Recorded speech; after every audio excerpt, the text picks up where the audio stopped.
안녕하세요, 여러분. 오늘은 한국 사회에서 뜨거운 화제가 되고 있는 주 4.5일제 도입 이야기를 깊이 있게 다뤄보려고 합니다. 여러분은 한 주의 금요일 오후가 갑자기 4시간이 된다면 어떤 기분일까요? 지금처럼 오전만 일하고 점심 먹고 퇴근할 수 있다면 그 여유로운 금요일 오후를 어떻게 보낼지 상상해 본 적 있나요? 아마 가족과 함께 일찍 주말 여행을 떠날 수도 있고 미뤄둔 취미 생활을 즐기거나 친구를 만나 여유롭게 대화할 수도 있을 겁니다. 이런 상상을 현실로 만드는 제도가 바로 주 4.5일제입니다. 그런데 이 제도는 단순히 휴식 시간이 늘어나는 걸 넘어서 우리 사회의 노동 문화와 기업 문화, 심지어는 경제 구조까지 바꿀 수 있는 중요한 변화를 의미합니다.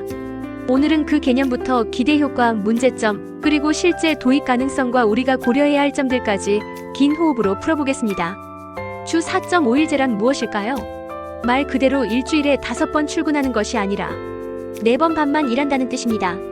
즉 월요일부터 금요일까지 일하지만 금요일은 오전까지만 일하고 오후는 비워두는 방식이 가장 대표적이죠. 어떤 기업은 금요일 오후를 아예 휴무로 지정하고 어떤 곳은 근무 시간을 조금씩 줄여서 주당 근로 시간을 35시간으로 맞추기도 합니다. 결국 핵심은 단순히 시간을 줄이자는 것이 아니라 일을 더 집중해서 하고 불필요한 낭비를 없애고 직원이 주말을 더 길게 느낄 수 있도록 하자는 데 있습니다. 왜 이런 제도가 등장했을까요? 이유는 명확합니다. 한국은 여전히 OECD 국가 중 연간 노동시간이 상위권입니다. 주 5일제가 도입된 지 20년이 넘었지만 여전히 많은 직장인들은 긴 야근과 잦은 회의, 주말 특근으로 시달리고 있습니다.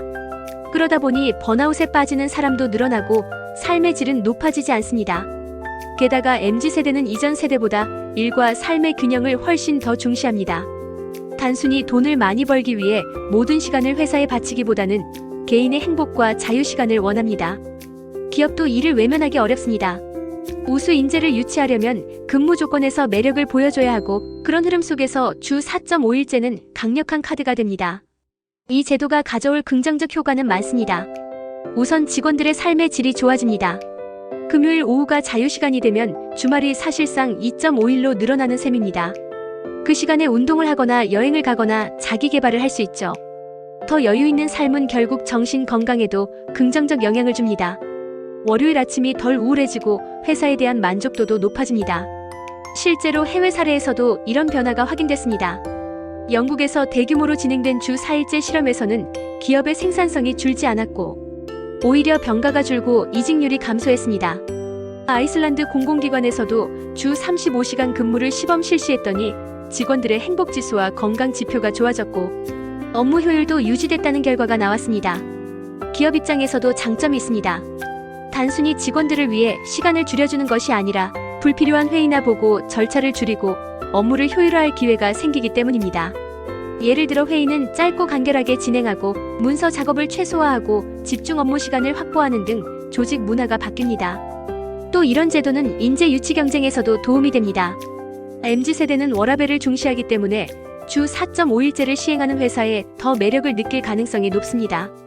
이직률이 줄고 직원들의 몰입도가 높아지면 기업에도 장기적으로 이득입니다. 하지만 이 제도에 대한 우려도 많습니다. 가장 큰 문제는 업종과 직무별 차이입니다.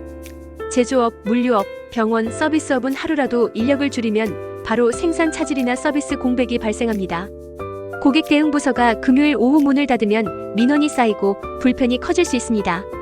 또 기업 입장에서는 인건비 부담이 생깁니다. 일을 덜 하는데 급여를 그대로 주려면 추가 인력을 뽑아야 할 수도 있고 그 비용은 중소기업에게 큰 부담입니다. 그래서 일부에서는 임금을 줄이자는 주장도 나오지만 그러면 근로자 반발이 커지고 제도의 취지가 무색해질 수 있습니다. 업무 강도가 높아지는 것도 문제입니다. 근무 시간이 줄었는데 업무량은 그대로라면 남은 시간에 더 많은 일을 해야 합니다. 그러다 보면 야근이 늘어나고 결국 체감 노동 시간은 줄지 않습니다. 이런 역효과를 막으려면 단순히 시간을 줄이는 게 아니라 업무 프로세스를 재설계하고 불필요한 절차를 없애야 합니다. 그래야 직원들이 실제로 여유를 느끼고 집중할 수 있습니다. 제도를 설계할 때 고려해야 할 점은 정말 많습니다. 먼저 근로시간을 줄일 것인지 아니면 단순히 금요일 오후를 비워주는 방식으로 갈 것인지 정해야 합니다. 업종별 예외 조항도 마련해야 하고 고객 대응 공백을 막기 위해 교대 근무 체계나 최소 인력 운영 방안을 세워야 합니다. 근태 관리 시스템도 보완해야 합니다. 시차 출퇴근, 부분 근무, 재택 근무 등과 얽히면 복잡해지기 때문에 시스템적 지원이 필요합니다. 그리고 성과 평가 방식도 바뀌어야 합니다. 단순히 회사에 얼마나 오래 앉아 있었는지가 아니라 어떤 결과를 냈는지를 평가하는 성과 중심 문화가 필요합니다. 이런 변화를 한 번에 전면 도입하기는 어렵습니다. 그래서 시범 사업이 중요합니다. 경기도는 이미 민간 기업을 대상으로 주 4.5일제, 주 35시간제, 격주 4일제 중 하나를 선택하는 시범 사업을 추진하고 있습니다. 임금 삭감 없는 도입을 위해 일정 수준 보조금도 지원할 계획입니다. 이런 실험을 통해 문제점을 발견하고 보완하면서 점진적으로 확대하는 것이 가장 안전한 길입니다. 그리고 무엇보다 중요한 건 우리 사회의 인식 변화입니다. 여전히 한국 사회는 야근을 많이 하는 사람, 오래 앉아있는 사람을 성실하다고 생각하는 문화가 남아있습니다. 하지만 이제는 짧게 일해도 성과를 내는 사람이 좋은 평가를 받는 문화로 바뀌어야 합니다. 그게 바로 주 4.5일제가 성공할 수 있는 토대입니다. 해외 사례를 보면 힌트를 얻을 수 있습니다. 마이크로소프트 재팬은 2019년 여름에 주 4일 근무제를 시범 실시했고 그 결과 생산성이 40%나 향상됐습니다. 전력 사용량이 줄고 인쇄량이 감소하면서 비용 절감 효과도 있었죠. 하지만 이런 사례를 한국에 그대로 적용하기는 어렵습니다. 산업 구조와 근무 문화가 다르기 때문입니다. 그래서 우리는 한국형 모델을 만들어야 합니다.